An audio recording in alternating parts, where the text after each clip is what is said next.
Kamal sir வந்து இந்த படத்தோட கிரியேட்டிவ் இதில் எங்கேயுமே வரல. பிரச்சனைக்கான ரஜினி சார் தான். ஐயோ பிரச்சனை இல்லை சரி உண்மையாக சொல்கிறேன். அவர் இப்பவும் வந்து அடுத்த இதுக்கு ரெடி அவரே சொல்லியிருக்காரு. நீங்கள் எப்போனாலும் சொல்லுங்க நம்ம பண்ணலான்னு தான் சொல்லியிருக்காரு. சத்தியமாக வந்து ரஜினி சாருக்கும் இதுக்கும் எந்த கமல் சார் நீங்கள் பேசிக்கலாக ட்விட்டர் கிடையாது. நீங்கள் வேண்டான்னு போகிற ஆள் கிடையாது. நீ எலெக்ஷன் வரைக்கும் வா பார்ப்போம் தானே நீ வந்து நிற்பீங்க. இல்லை ட்விட்டர்னு கிடையாது. நான் இறங்கிட்டேன் ஃபுல்லாக ஒர்க் பண்ணிட்டு. ஆமாம் அதில் அது ரொம்ப ஆச்சரியம். அது வந்து ரொம்ப ரேராக நடந்த விஷயம். அதுக்கு முன்னாடியே ஒரு 2 தடவை இந்த மாதிரி நடந்திருக்கு. வெளியில் செய்தி வரலைங்க தவிர இதுக்கு முன்னாடி நானும் ரஜினி சார் சில ப்ராஜெக்ட் பேசியிருக்கோம். சினிமாவில் வந்து ரொம்ப சர்வசாதாரணம் பாண்டே சார். ஒரு பிளான் ப்ராஜெக்ட் பேசுவோம்.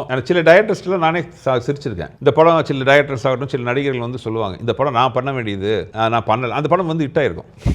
இப்போவும் சொல்லுவாங்க அந்த படம் நான் பண்ண வேண்டியது என்கிட்ட வந்து கேட்டாங்க நான் பண்ணல. அப்போ அவங்களையும் நான் திட்டுவேன். பண்ணி தான் ஹிட் ஆயிருக்குமா தெரியாது. இல்லை அது சொல்கிறேன். அந்த படத்தில் ஒர்க் பண்ணியிருப்பாங்க. அது டைரக்டராக இருக்கலாம் ஹீரோவாக இருக்கலாம். அவங்க மனசுக்கு எவ்வளோ கஷ்டப்படும். நீங்கள் உங்களால் பண்ண முடியல தானே அதை விட்டீங்க. அது எதுக்கு சொல்லணும்?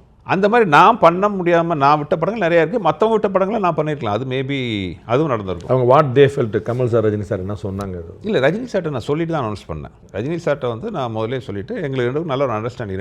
ரெண்டுமே மியூச்சுவலாக பேசிக்கிட்டு சார் நான் அனௌன்ஸ் பண்ணிட்டேன். அவர்கிட்ட பெர்மிஷன் கேட்டு தான் அனௌன்ஸ் பண்ணேன். நான் ஒரு கடந்த 15 வருஷமாக என்னோட ஸ்டைல் ஆஃப் ஒர்க்கிங் என்ன பண்ணுறேன்னா பாண்டே சார் அது எப்படி சொல்கிறதுன்னு தெரியல. நான் பொள்ளாச்சியில் அடிக்கடி ஒரு படப்பிடிப்பு ஒரு ஷூட் போவோம். களக்காடு வீடுன்னு இருக்கும். அது என்னென்னா ரோட்லேருந்து ஒரு வயலுக்குள்ளே உள்ளே தள்ளி போய் தனியாக அந்த வீடு தனியாக இருக்கும். பின்னாடி ஃபுல்லாக மலைகள்.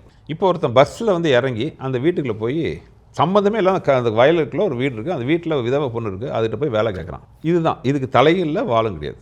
இது வருது எனக்கு தோணுச்சு இது வந்து நல்ல ஒரு இன்ட்ரெஸ்டிங்கான லைனாக இருக்கும். இதுதான் என்னோட முதல் படம். ஆனால் இந்த கதை இந்த லைன் படத்தில் இருந்துச்சா உங்களுக்கு தெரியாது. இதுதான் மெயின் பார்க் மெயினான கதையே இதுதான். ஒரு விதவைட்ட போய் ஹீரோ வேலை கேட்குறான். ஆனால் அதுக்கு மேலே அக்கா காமெடி வடிவேல் காமெடி நிறையெல்லாம் வந்துச்சு. பட் ஸ்பார்க்குங்கிறது அந்த ஒரு சின்ன பாயிண்ட்.